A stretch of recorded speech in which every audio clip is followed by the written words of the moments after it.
সুপ্ৰভাত, good morning. ৰাতিপুৱাৰ মান্না চেনেললৈ আপোনালোক সকলোকে স্বাগতম কৰিছোঁ। আশা কৰোঁ আপোনালোক সকলোৰে ভাল। আহক আজি ঈশ্বৰে কি বাক্য দিছে, আত্মিক আহাৰ, তাক আমি চাম। লগতে প্ৰাৰ্থনাৰ বিষয় আছে।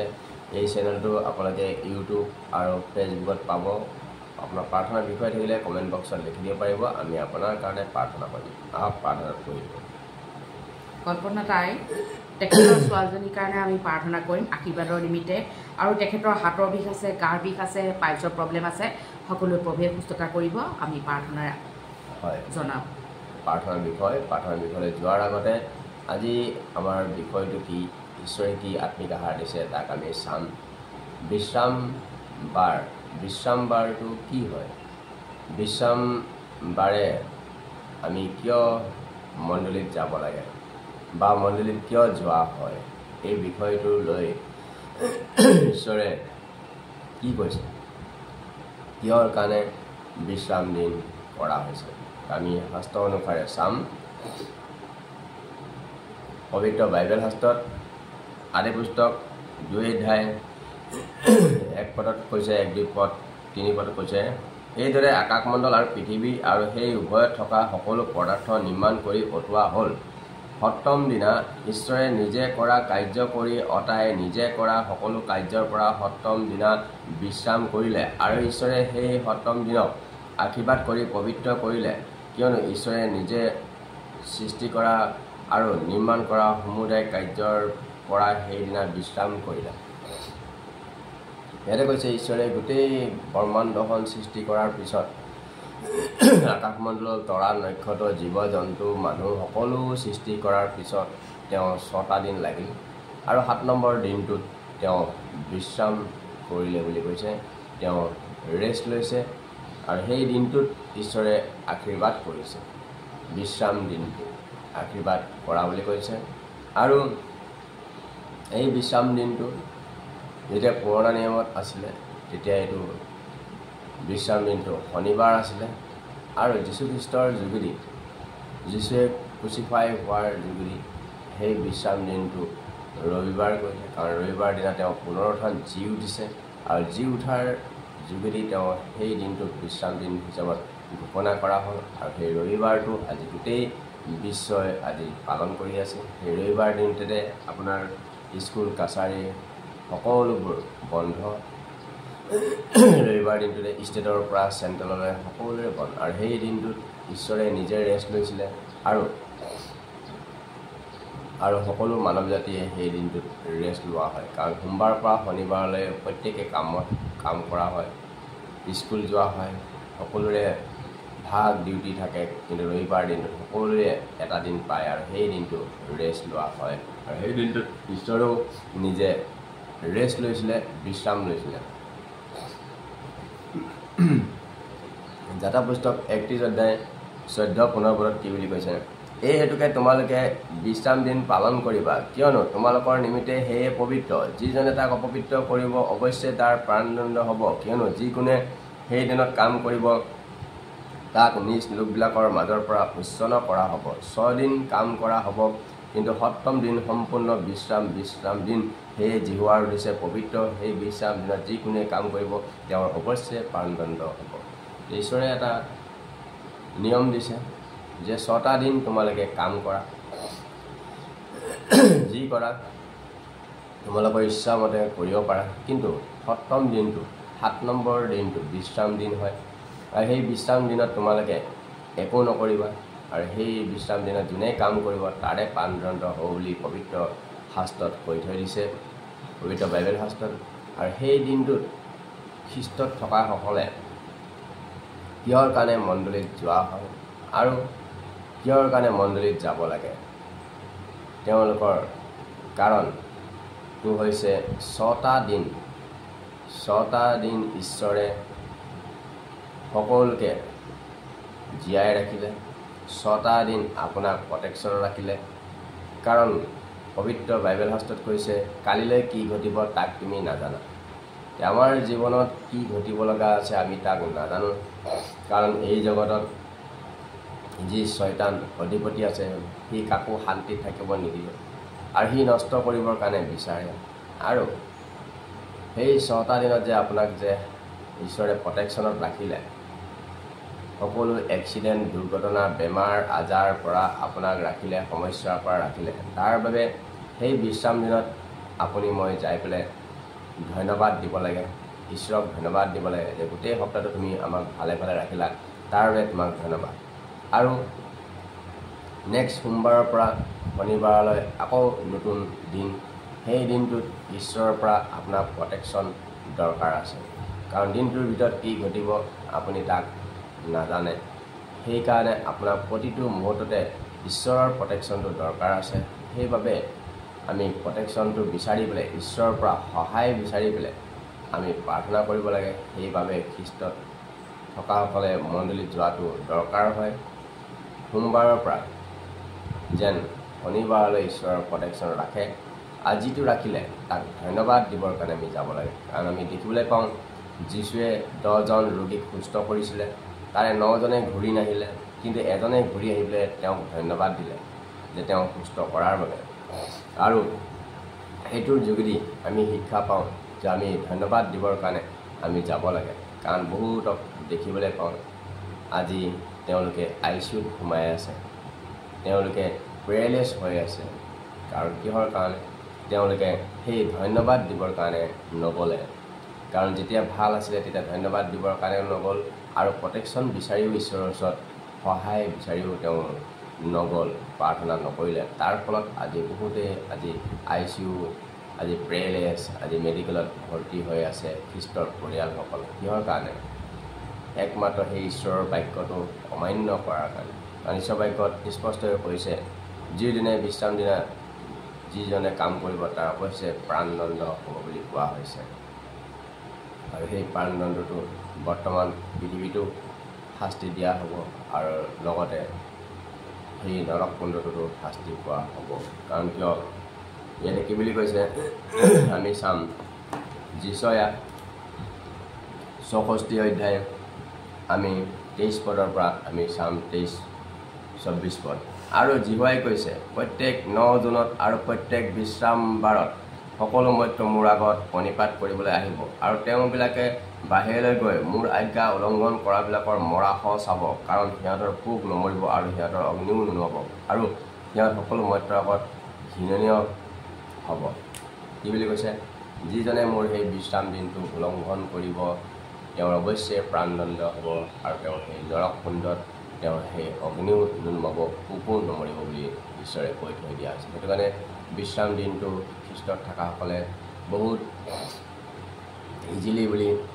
সহজ সৰল বুলি আপুনি ল'ব নালাগে, আমি ল'ব নালাগে। সেইটো বহুত গুৰুত্বপূৰ্ণ ল'ব লাগে। কাৰণ আপোনাৰ টকা পইচা আছে, আপোনাৰ ধন সম্পত্তি আছে, আপোনাৰ বল শক্তি আছে, আপোনাৰ জ্ঞান বুদ্ধি আছে, কিন্তু সেয়ে আপোনাক ৰক্ষা কৰিব নোৱাৰিব, প্ৰটেকশ্যন দিব নোৱাৰিব, যেতিয়ালৈকে আপোনাৰ প্ৰটেকশ্যন ঈশ্বৰৰ পৰা নহয়। কাৰণ গীতমালা 127 কৈছে, জিহুৱাই গৃহ নিৰ্মাণ নকৰিলে নিৰ্মাণ কৰোঁতাবিলাকৰ পৰিশ্ৰম বৃথা, জিহুৱাই নগৰ ৰক্ষা নকৰিলে পৰিয়াও পৰ দিয়া মিছা। সেইটো কাৰণে কোন সময়ত আপোনাৰ জীৱনত বতাহ ধুমুহা ঘটিব পাৰে, এক্সিডেণ্ট হ'ব পাৰে, আপুনি সেইটো নাজানে। তাৰ বাবে ঈশ্বৰৰ পৰা প্ৰটেকশ্যনটো আপোনাক দৰকাৰ আছে। আপুনি যেতিয়া ধন্যবাদ দিবৰ কাৰণে যাব, প্ৰটেকশ্যন বিচাৰিব, গীতমালা 91 অধ্যায় 11 পদত কৈছে, তোমাৰ সকলো পথত ৰক্ষা কৰিবলৈ তেওঁৰ দূতবিলাকক আজ্ঞা দিব বুলি কৈ থৈছে। সেইটো কাৰণে আপুনি সেই বিশ্ৰাম দিনটোত আমি যোৱাটো দৰকাৰ হয়। আৰু আজি বিশ্ৰাম দিন হয়, আজি পবিত্ৰ বিশ্ৰাম দিন। আৰু এই বিশ্ৰাম দিনত আমাৰো মণ্ডলীত গুৱাহাটীত হলি স্পিৰিট চাৰ্চত বিশ্ৰাম দিনত ধন্যবাদ দিবলৈ যোৱা হ'ব। আমাৰ সকলোৱে আহিব, আৰু আজি গোটেই বিশ্বত তেওঁক ধন্যবাদ দি আছে। আৰু যিসকলে এই কথাটো সহজ সৰল হিচাপত লৈছে, তেওঁলোকে বিশ্ৰাম দিনত যাব লাগে। কাৰণ কালিলৈ আপোনাৰ লগত কি ঘটিব লগা আছে আপুনি নাজানে। তাৰ বাবে প্ৰটেকশ্যনটো আপোনাৰ জীৱনত দৰকাৰ আছে, আপোনাৰ পৰিয়ালত দৰকাৰ আছে, আপোনাৰ ভাইটিৰ জীৱনত দৰকাৰ আছে, স্বামীৰ জীৱনত দৰকাৰ আছে, ল'ৰা ছোৱালীৰ জীৱনত আপোনাৰ সেই ঈশ্বৰৰ প্ৰটেকশ্যনটো দৰকাৰ আছে। এইখিনি আছিলে পুৰণা নিয়ম, বিধানত লিখা আছিলে। আৰু আমি নতুন নিয়মত চাম। বহুতৰ প্ৰশ্ন হয় এইটো পুৰণা নিয়ম আৰু বিধানত, যে নতুন নিয়মত এইটো আছেনে নাই। এতিয়া আমি নতুন নিয়মতো চাম এইটো আছেনে নাই।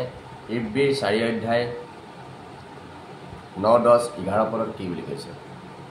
এতেকে ঈশ্বৰৰ লোকৰ কাৰণে বিশ্ৰাম ভাৰ ভোগ বাকী আছে কিয়নো যেনেকৈ ঈশ্বৰে তেওঁৰ কৰ্মৰ পৰা বিশ্ৰাম কৰিলে তেনেকৈ যিজনে তেওঁৰ বিশ্ৰামত সোমাল সেইজনেও নিজৰ কৰ্মৰ পৰা বিশ্ৰাম কৰিলে এতেকে কোনেও যেন সেই অবিশ্বাসৰ আৰ্হিৰ দৰে পতিত নহয় এইকাৰণে আমি সেই বিশ্ৰামত সোমাবলৈ যত্ন কৰোঁ হওক সেইটো আমাক কি বুলি কৈছে নতুন নিয়মত বিশ্ৰাম বাৰটোত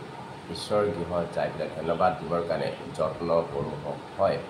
বহুতৰে সমস্যা বহুতৰে সময় নাই তথাপিও আপুনি সময় উলিয়াই হ'লেও ধন্যবাদ দিবৰ কাৰণে যাবৰ কাৰণে যত্ন কৰিব দিছে কাৰণ বিশ্ৰাম বাৰ বাকী আছে আৰু এই বিশ্ৰাম বাৰত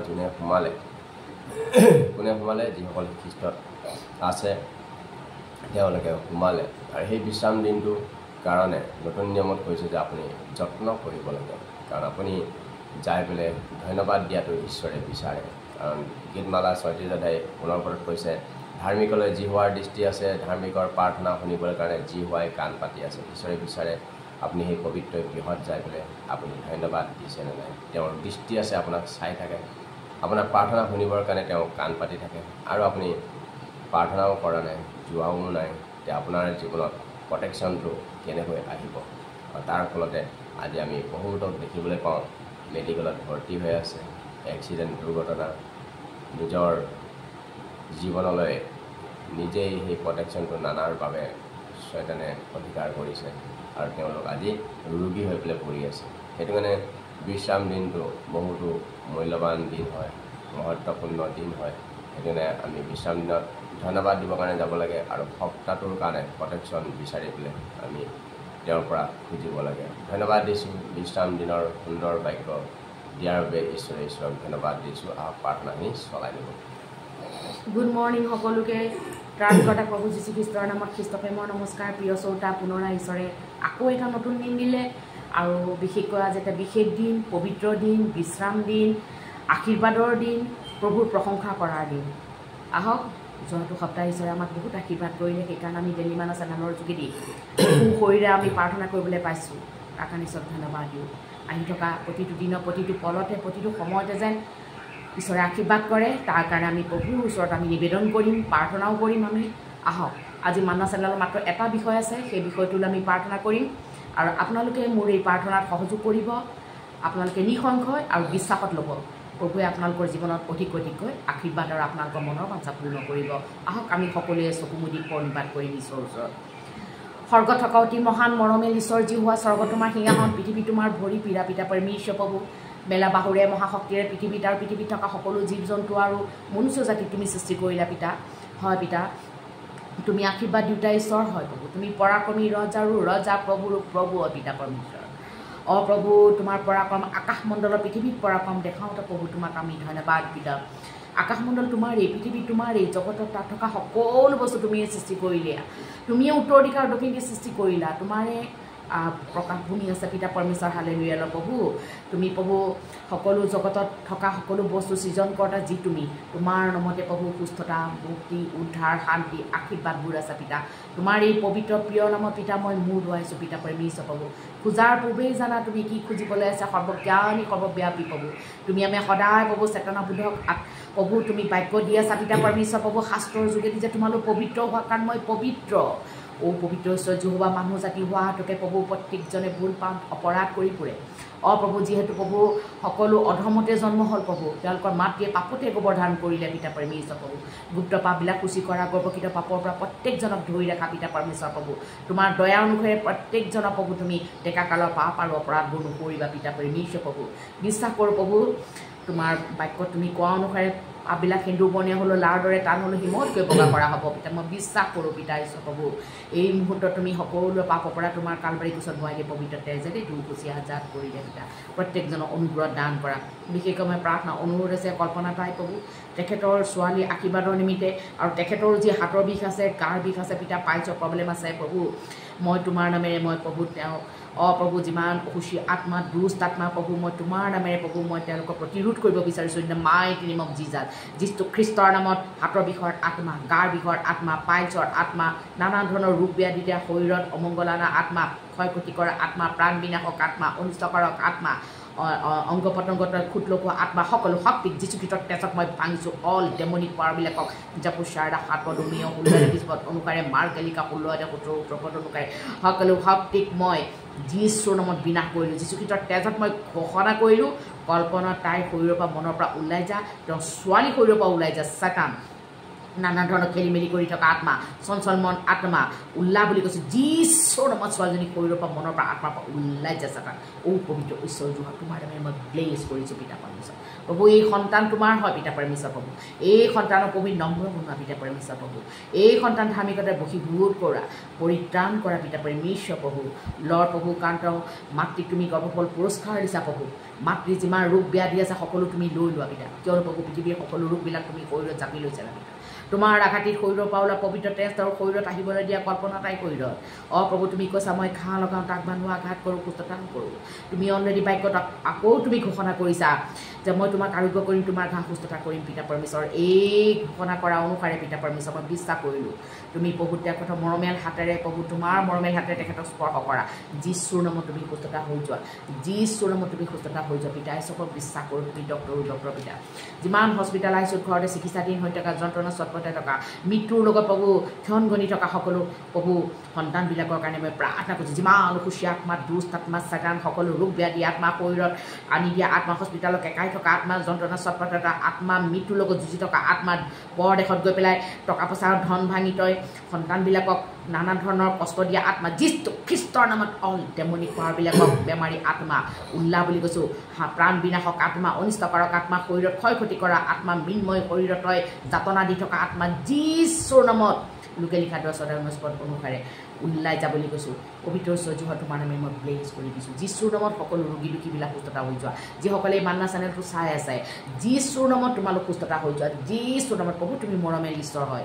প্ৰভু তুমি তেওঁলোকক সুস্থতা দান কৰা কিয়নো তুমি কৈছা ধাৰ্মিকবিলাকৰ ওপৰত যি দৃষ্টি আছে তেওঁলোকক পৰা কাটুক্তি লৈ যি হয় কাণ পাতি শুনে আৰু মই এই প্ৰাৰ্থনা কৰিছোঁ তুমি কৈছা পিতা পৰমেশ্বৰ প্ৰভু এই বিশ্বাসমূলক প্ৰাৰ্থনাই নৰি এজনক সুস্থ কৰিব প্ৰভুৱে তুলিব বুলি কৈছা পিতা পৰমেশ্বৰ আকৌ তুমি কৈছা ধাৰ্মিকবিলাকৰ নিবেদন কাৰ্য সাধনৰ শক্তি বিশিষ্ট স্বৰূপ তোমাৰ আমি ব্লেজ কৰিছোঁ পিতা ৰজাসকলক আশীৰ্বাদ কৰা পিতা ন্যায়েৰে প্ৰতিপালন কৰা সুস্বাস্থ্য অধিকাৰী লং লাইফ দিবা পিতা কিয়নো তুমি কৈছা ৰজাসকল মোৰ দ্বাৰা শাসন কৰে বিচাৰকৰ্তা শাসনকৰ্তাসকলৰ ওপৰত তোমাৰ আশীৰ্বাদ অনুগ্ৰহ আৰু তোমাৰ সুবুদ্ধিৰে পৰিপূৰ্ণ কৰা দেশত যে নৰাজকতা নহয় অপ্ৰীতিকৰ ঘটনা নঘটে খেলি মেলি নহয় পিতা শত্ৰুতা নাই পিতা পৰমেশ্বৰ ৰাজ্যৰ বিৰুদ্ধে ৰাজ্য জাতিৰ বিৰুদ্ধে জাতি সকলো ভাষাভাষী সকলো ধৰ্মাৱলম্বী লোকসকলৰ মাজত যেন সদায় মৰম দয়া প্ৰেম অসমৰ মুখ্যমন্ত্ৰীৰ ওপৰত MLA ওপৰত তোমাৰ আশীৰ্বাদ কৰা তোমাৰ নামে মই ব্লেজ কৰিছোঁ পিতা ঈশ্বৰ প্ৰভু যিমান পৰিয়ালত আজি নানান ধৰণৰ ঘাত প্ৰতিঘাত আছে আপদ বিপদ আছে সংকট আছে পিতা পৰমেশ্বৰ ৰাতি টোপনি নাহে পিতা পৰমেশ্বৰ চিন্তা আছে পিতা প্ৰভু তেওঁলোকৰ হাতে খৰচাত আশীৰ্বাদ নাই তেওঁলোকৰ কোনো প্ৰভু ইনকামৰ ৰাস্তা নাই পিতা পৰমেশ্বৰ লোনত আছে পিতা অভাৱ অনাটন আছে পিতা ৰোগ ব্যাধি আছে প্ৰভু ৰাতি টোপনি নাহে পিতা প্ৰভু লগতে পিতা যাদু তন্ত্ৰ মন্ত্ৰ কৰা আত্মাবিলাক আছে ভূত পিশাচৰ আত্মা আছে পিতা বেয়া সপোন দেখা আত্মা আছে তাৰপিছত কাজিয়া পেচাল আছে পিতা পৰমেশ্বৰ হাজবেণ্ডৰ পাছত মিলন নাই ল'ৰা ছোৱালীবিলাক অবাধ্য প্ৰভু খাম খেয়ালি প্ৰভু স্থাৱৰ সম্পত্তিৰ ওপৰত নানান ধৰণৰ কাজিয়া পেচাল সকলো পৰিয়ালৰ মাজত যীশু খ্ৰীষ্টৰ নামত অল ডেমনিক পাৱাৰবিলাকক মই খেদিছোঁ সাতান যাকো 7:7 সকলো শক্তি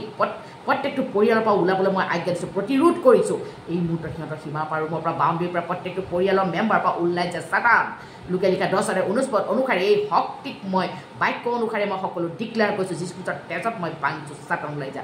পবিত্ৰ ঈশ্বৰ জোহা তোমাৰ নামে মই ব্লেজ কৰি দিছোঁ কিয়নো তুমি এই সন্তানবিলাকক মৰম কৰা তুমি বহু দিনৰ পৰা